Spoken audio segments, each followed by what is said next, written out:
Ok. Então, vamos ao caso crítico, em que o problema que a gente vai encontrar é que só tem uma solução. Amortecimento crítico, beta igual a zero, ou seja, a gente tem uma solução da forma E elevado a menos... A gente tem um x1 da forma E elevado a menos gama sobre 2t. Não é suficiente para construir a solução geral. A gente precisa de alguma coisa diferente disso. Bom, então, a gente vai ter que exercitar um pouco a nossa criatividade aqui. E o que eu vou mostrar para vocês, eu disse, é um pouco um truque de mágica tirado da cartola, mas é bastante plausível como maneira de tentar construir uma segunda solução. Olha o que está escrito ali em cima. A gente tem os três casos, né? Delta maior que zero, delta igual a zero, delta menor que zero. Nos dois casos, delta maior que zero e delta igual a zero, a solução é real. Não tem variável complexa na história. Portanto, o caso crítico ele deve ser bem mais próximo do caso supercrítico do que do caso subcrítico. É razoável supor isso, não é? Entre outras coisas, é razoável supor que a gente possa escrever a solução como um limite quando beta tende a zero do caso supercrítico. Concordam? De alguma maneira, se eu olhar as soluções do caso supercrítico, olha as soluções do caso supercrítico, estão escritas ali. E elevado a menos gama sobre 2 menos beta t, E elevado a menos gama sobre 2 mais beta t. Se eu tomar o limite quando beta tende a zero disso, dá E elevado a menos gama sobre 2t, certo? Que é a solução única que a gente conhece por enquanto do caso crítico. O que a gente vai fazer, então, para, a partir disso aqui, encontrar uma outra solução? Ora, no caso supercrítico, qualquer combinação linear das duas funções E elevado a menos gama sobre 2 menos beta t, E elevado a menos gama sobre 2 mais beta t, qualquer combinação linear é solução do meu problema, certo? Então, se eu fizer uma combinação linear, mas com uma função apropriadamente escolhida de beta, e aí eu tomar o limite quando beta tende a zero, isso pode me dar alguma coisa diferente, certo? O que a gente vai fazer? Então, nós vamos escolher coeficientes A como função de beta e B como função de beta, porque aí quando eu tomar o limite, eu não estou tomando o limite só da função original, eu estou tomando o limite com algo com coeficientes que vão depender do meu parâmetro. Em especial, tem uma combinação linear que é especialmente interessante, que eu vou escolher a dedo.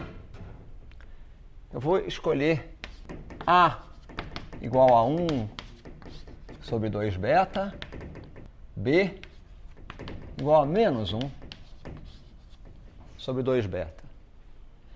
Quando eu faço essa escolha, eu tenho x de t igual limite, quando beta tende a zero, de E elevado a menos gama sobre 2t, que multiplica E elevado a beta t, menos E elevado a menos beta t, dividido por 2 beta.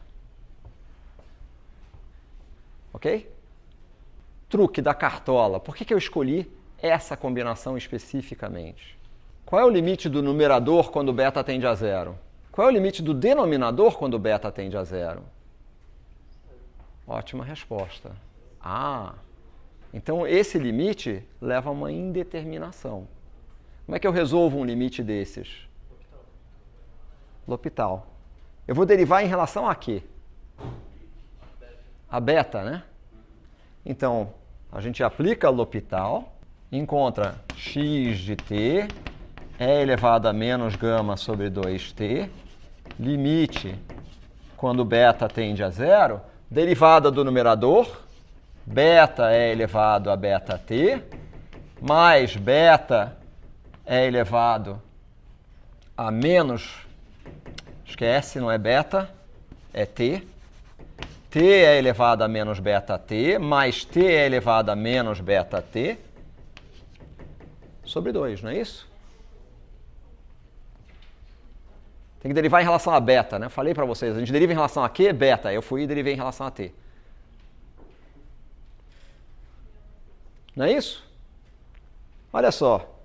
Agora a gente tem uma indeterminação, quando a gente tira o limite do numerador e do denominador. Qual é o limite do denominador quando o beta tende a zero? 2. Qual é o limite do numerador quando o beta tende a zero? 2t. Certo?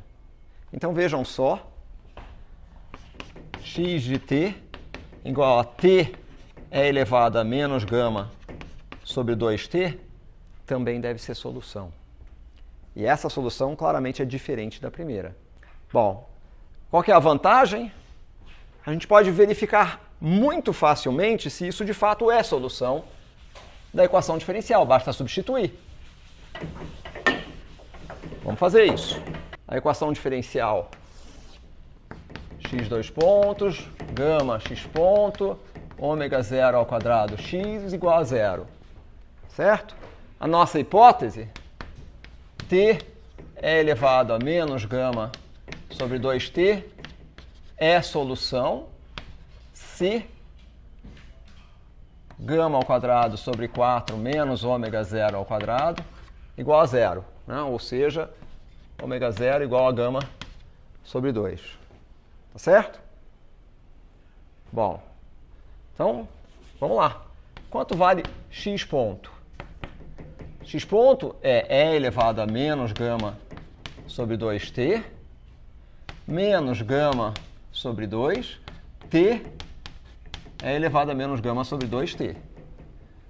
Confere? X dois pontos.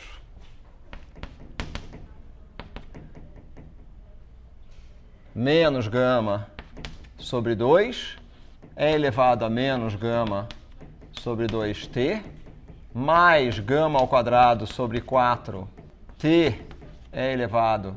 Desculpa, deixa eu fazer pela ordem. Oi. A gente quando se escreve A igual a menos beta, o beta está multiplicando ou está dividindo? Perdão.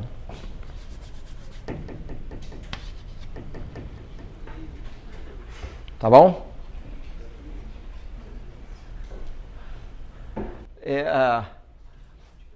Em princípio, o que eu falo deveria se escrever, mas o problema é que às vezes o que eu falo eu não escrevo. Tá? Então vocês têm que prestar atenção e me chamar a atenção. Tá? Vamos lá. Primeira derivada é isso. Segunda derivada, derivei esse termo aqui, está aqui. Aqui, quando eu derivar em relação a t, vai ficar simplesmente menos gama sobre 2 é elevado a menos gama sobre 2t. Agora eu vou derivar em relação a isto, vai dar mais gama ao quadrado sobre 4, t é elevado a menos gama sobre 2t. Ok? Vamos agrupar os termos. Né? Então, gama ao quadrado sobre 4, t é elevado a menos gama sobre 2t,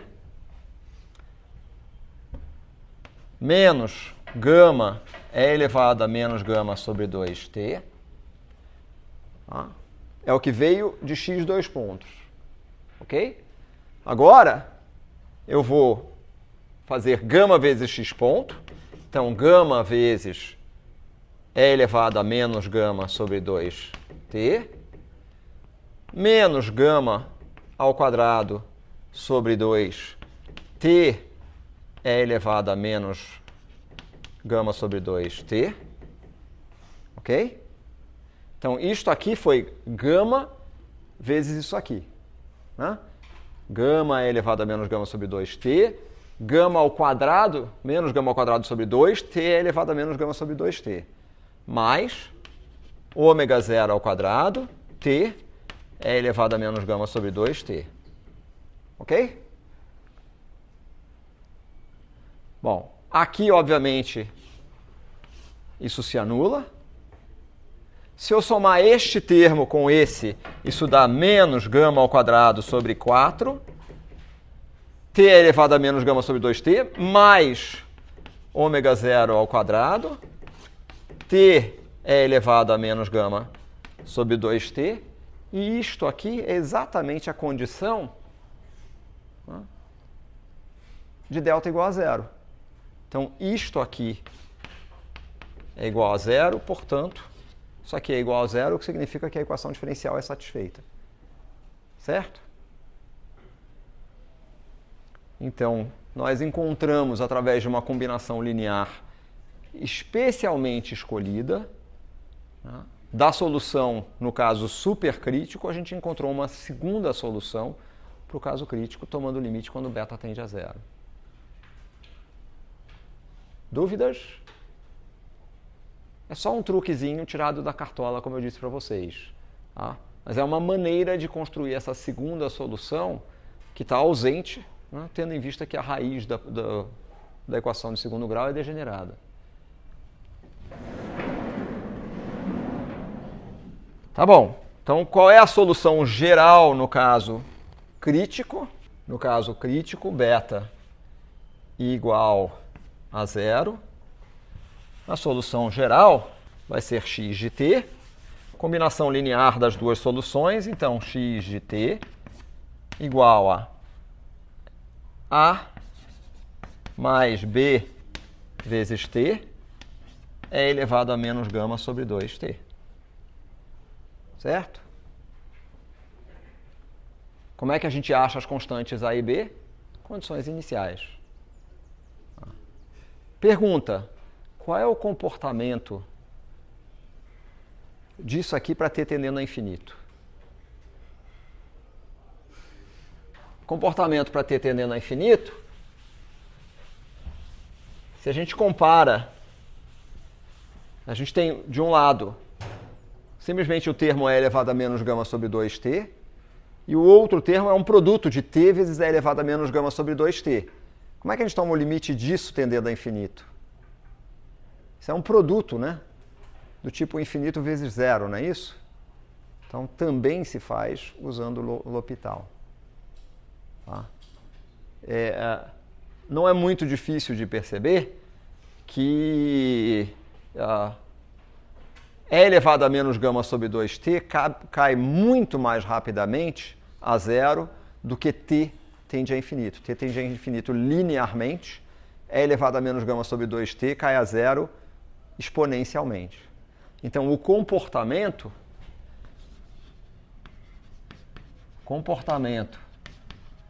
para t tendendo a infinito é da forma e elevado a menos gama sobre 2t. Tá? Se a gente compara isso com o comportamento desta função aqui, notem, isso aqui vai a zero com e elevado a menos gama sobre 2t, isso aqui vai a zero com e elevado a menos gama sobre 2 menos beta vezes t. Isso aqui vai a zero mais lentamente do que isso aqui. O que isso quer dizer? Isso quer dizer que o amortecimento crítico, na verdade, vai a zero mais rápido do que o amortecimento supercrítico. É contraintuitivo, mas é isso mesmo. Porque no amortecimento supercrítico a gente tem este termo que sobrevive mais tempo. Tá?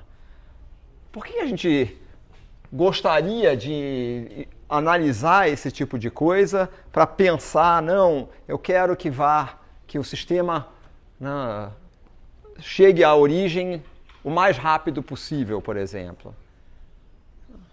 O que pode nortear? Que tipo de situação a gente pode estar interessado em amortecer oscilações rapidamente? Amortecedor de carro. Né? Se vocês já viram amortecedor de carro, bom, em geral, a construção é uma construção com molas. Né? Só que tem uma parte hidráulica, né, que amortece as oscilações da mola. Evidente, né? Você não quer, como certos carros mais antigos, que eram ultra suaves, etc., mas em compensação, né, você passava numa lombada e o bicho ficava, né, oscilando um tempão até parar. Certo? Não. O que você quer, você passa num buraco ou uma lombada, né, o carro absorve, ele não vai simplesmente ser ultra rígido, no entanto, ele absorve e ele volta à posição original rapidamente, certo? Porque ele oscila, mas ele é amortecido. Tá? Ok, falta o último caso, né? Falta o caso subcrítico. Se eu quiser desenhar, né, aqui, por exemplo, se eu quiser desenhar na mesma curva o amortecimento crítico, né, nessa curva, eu vou apagar essa em azul, que eu só desenhei como ilustração. O amortecimento crítico seria algo assim, né, que ele vai com E elevado a menos gama sobre 2t. Então aqui é crítico, aqui é supercrítico. Tá bom? Agora, última situação, amortecimento subcrítico. E aqui não tem jeito. Aqui a gente precisa usar variável complexa. Porque neste caso, a gente tem gama ao quadrado sobre 4 menos ômega zero ao quadrado menor do que zero, o que implica que a gente pode definir ômega ao quadrado como sendo ômega zero ao quadrado menos gama ao quadrado sobre 4, e isso aqui vai ser maior do que zero. Tá? Se eu olho para as minhas raízes, P mais menos, isso aqui vai ser menos gama sobre 2, mais ou menos I ômega. Oi.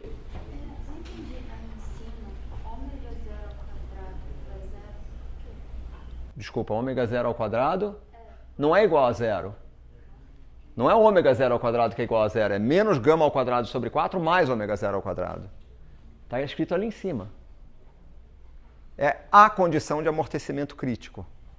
Certo? Então, o que é zero...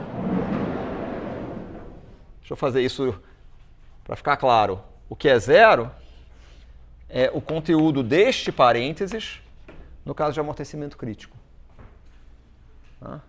Bom, ainda bem, né? Ainda bem que essa solução só é solução do problema no caso crítico.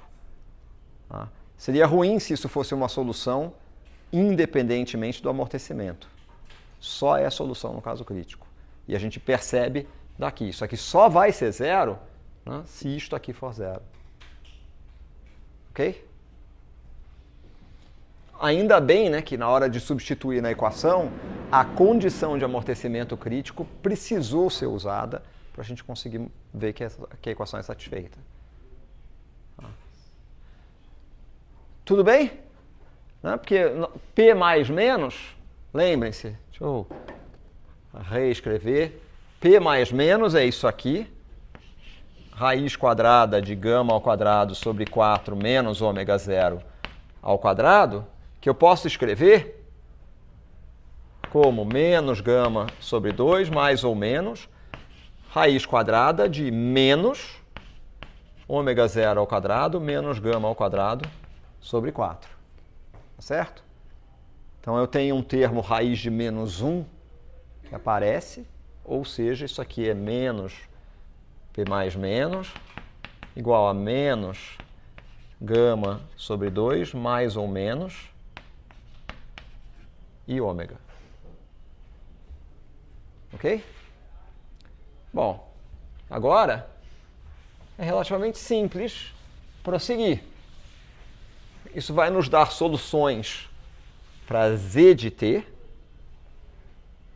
Então, agora, como isso é complexo, isso fornece soluções para Z de t. De um modo geral, eu vou poder escrever z de t como sendo e elevado a menos gama sobre 2t, que multiplica um certo z0 mais e elevado a i ômega t, mais z0 menos e elevado a menos i ômega t, onde z0 mais e z0 menos são constantes complexas. Oi? Ali em cima no... Eu tô um pouco atrasado na anotação, mas no X Tudo bem. Não faltou um menos gama sobre 2 multiplicando o primeiro termo? O primeiro termo, não, né? Porque se a solução é t elevado a menos gama sobre 2t, o primeiro termo vem da derivada de t vezes e elevado a menos gama sobre 2t, né? Não, só derivar aqui a expressão x de t. Isso. Deriva x de t igual a t e elevado a menos gama sobre 2t. Eu tenho um produto de duas funções, a função t pela função e elevado a menos gama sobre 2t. Tá certo? Como é que eu faço derivada de um produto? Derivada do primeiro vezes o segundo, mais o segundo vezes a derivada do primeiro. Derivada do primeiro vezes o segundo, mais o primeiro vezes a derivada do segundo. Tá certo? A derivada do primeiro termo é justamente 1, que é t. Então sobra e elevado a menos gama sobre 2t. A derivada de e elevado a menos gama sobre 2t é que baixa um termo menos gama sobre 2. Tá bom? Bom, em geral, tá? Eu tenho este termo e esse termo. Agora a gente já viu, né? Se eu comparo isso aqui com o caso anterior que a gente resolveu do oscilador harmônico, a gente também podia construir o oscilador harmônico, né, através da notação complexa, o que a gente fez, e a gente tinha como soluções e elevado a mais ou menos i ômega t. Não era isso? E elevado a mais ou menos i ômega 0 t. Se vocês quiserem, e elevado a i ômega t é cosseno de ômega t mais i seno de ômega t. Obviamente que eu posso escrever isso como e elevado a mais ou menos i ômega t, como cosseno mais ou menos i seno. Tá? E o que eu preciso para achar a solução geral do meu problema? Eu preciso de duas soluções linearmente independentes. Tá? Só de olhar para isso aqui, eu já consigo enxergar que eu tenho duas soluções independentes se eu fizer o produto de e elevado a menos gama sobre 2t por cosseno de ômega t, ou se eu fizer o produto de e elevado a menos gama sobre 2t por seno de ômega t. Tá certo? Claro, o que eu quero é a parte real disso aqui.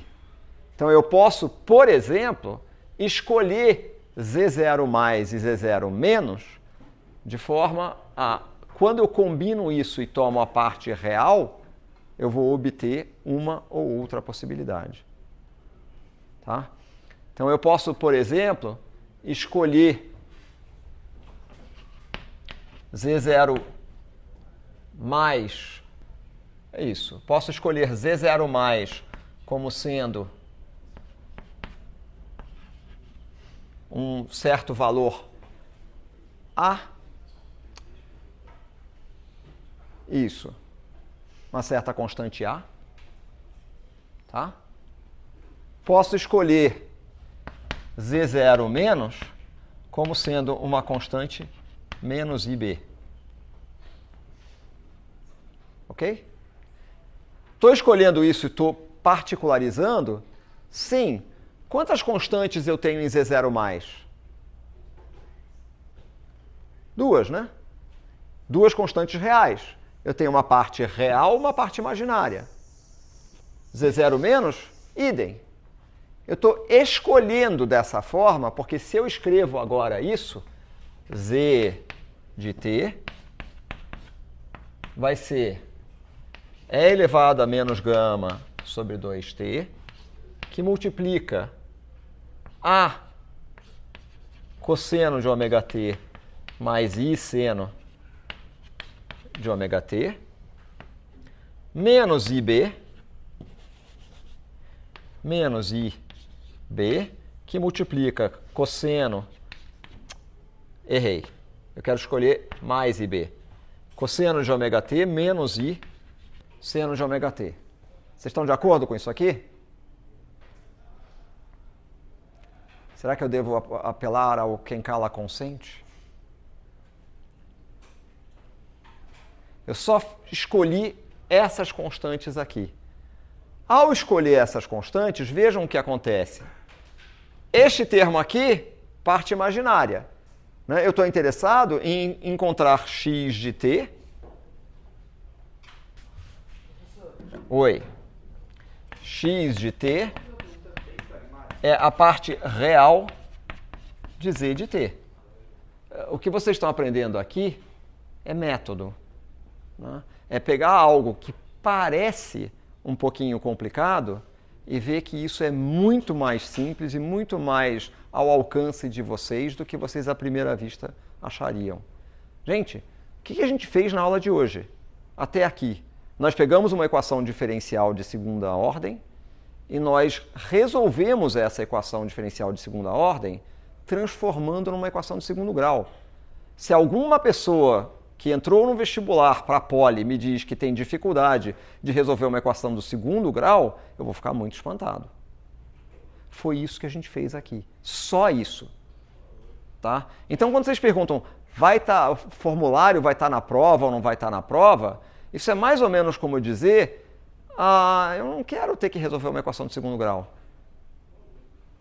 Não pode. Professor, não é uma simples equação de segundo grau. É uma simples equação de segundo grau. É uma equação diferencial ordinária. Que nós transformamos numa equação de segundo grau. Nós fizemos uma hipótese. É difícil lembrar a hipótese que a gente fez, que a função que a gente escolheu é uma função cujas derivadas são proporcionais a ela mesma.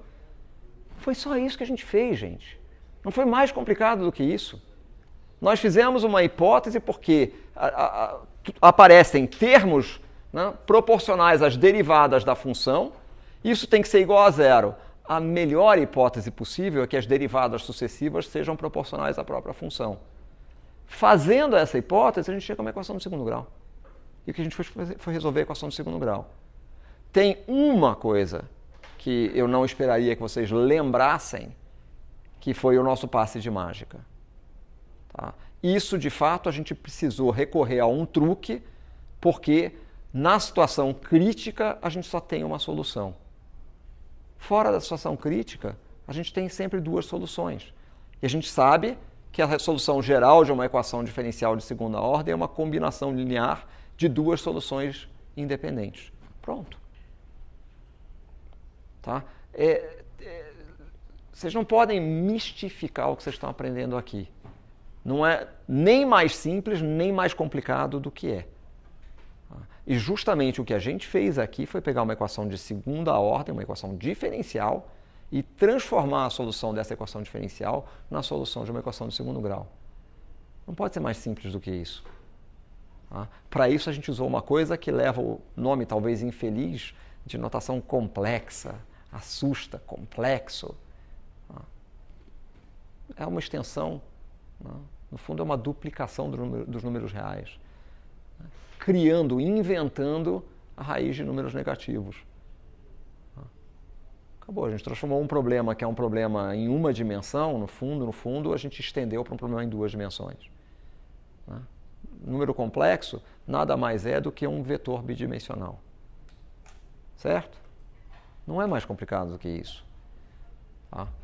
Sim, nós aprendemos coisas novas aqui. Outra pergunta, vocês estão aqui para aprender coisas novas ou para só reforçar aquilo que vocês já sabem? Vocês estão aqui para aprender coisas novas. Isso aqui vocês aprenderam esse semestre, vocês não conheciam isso antes. No entanto, a gente mostrou claramente como que essa relação é válida e vejam que coisa interessante. Com uma única formulação, nós unificamos funções exponenciais e funções trigonométricas. As funções exponenciais e as funções trigonométricas são completamente ligadas. Basta a gente admitir que os expoentes das funções exponenciais possam ser complexos. Imediatamente a gente vê a conexão. E veja só, a gente descobre por que aquelas funções Seno hiperbólico, cosseno hiperbólico se chamam seno hiperbólico, cosseno hiperbólico. Né? Por quê? Porque são funções trigonométricas, né, de expoentes imaginários, ou de ângulos imaginários, se quiser. Tá bom? Então, só completando, se a gente olha para esta expressão com esses coeficientes escolhidos dessa maneira, a parte real de z de t se torna e elevado a menos gama sobre 2t. Vejam, tem uma contribuição daqui, a cosseno de ômega t. Tem uma contribuição daqui, menos i vezes i, tá certo? Menos i ao quadrado, ou seja, mais um, b seno de ômega t. Isto é a solução geral no caso subcrítico. Por que é a solução geral? Porque é uma combinação linear de duas funções independentes. Tá? E, mais ainda, no começo da aula, eu excitei o movimento desse pêndulo, tá? E a gente consegue enxergar perfeitamente como que uma solução deste tipo dá conta do movimento do pêndulo amortecido. Né? O que é isso aqui, gente? Isso aqui não é exatamente a solução do oscilador harmônico, só que com uma amplitude modulada. Claro, a gente pode pegar isto aqui e reescrever, já sabemos que isso é possível, dessa forma, né? Certo? A gente sempre pode fazer isso. Então, no caso do amortecimento subcrítico, a gente pode escrever aqui x de t igual a e elevado a menos gama sobre 2t cosseno de ômega t mais φ. O que é isso? Isso aqui, no fundo, é equivalente a ter uma amplitude modulada, né, para a minha função oscilatória. A amplitude modulada para a solução oscilatória é uma amplitude que cai exponencialmente. Então, se eu traçar a minha função oscilatória aqui, essa função oscilatória vai ter que caber entre extremos que são justamente dados por isso aqui. A amplitude está caindo exponencialmente. Então, é mais ou menos dizer isto aqui. E as oscilações vão ter que caber aqui dentro.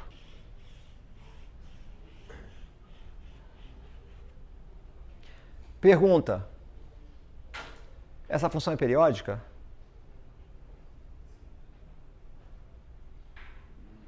Essa função é periódica? Vamos lá, gente. É um bit de informação. A resposta é sim ou não. É periódica? Não. Por que ela não é periódica? Ela volta ao valor inicial a cada período? Não. Ela é quase periódica. Né? Por quê? Porque isto aqui é um intervalo de tempo que sempre se reproduz essencialmente da mesma maneira, no entanto, a função não retorna ao valor inicial. Ela volta quase ao valor inicial.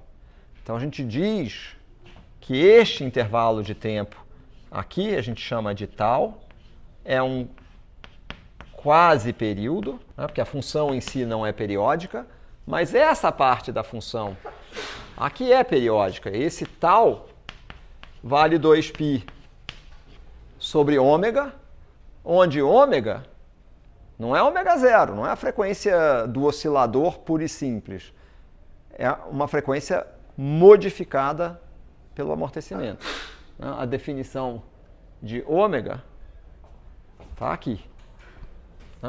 Ômega é raiz quadrada de ômega zero ao quadrado menos gama ao quadrado sobre 4.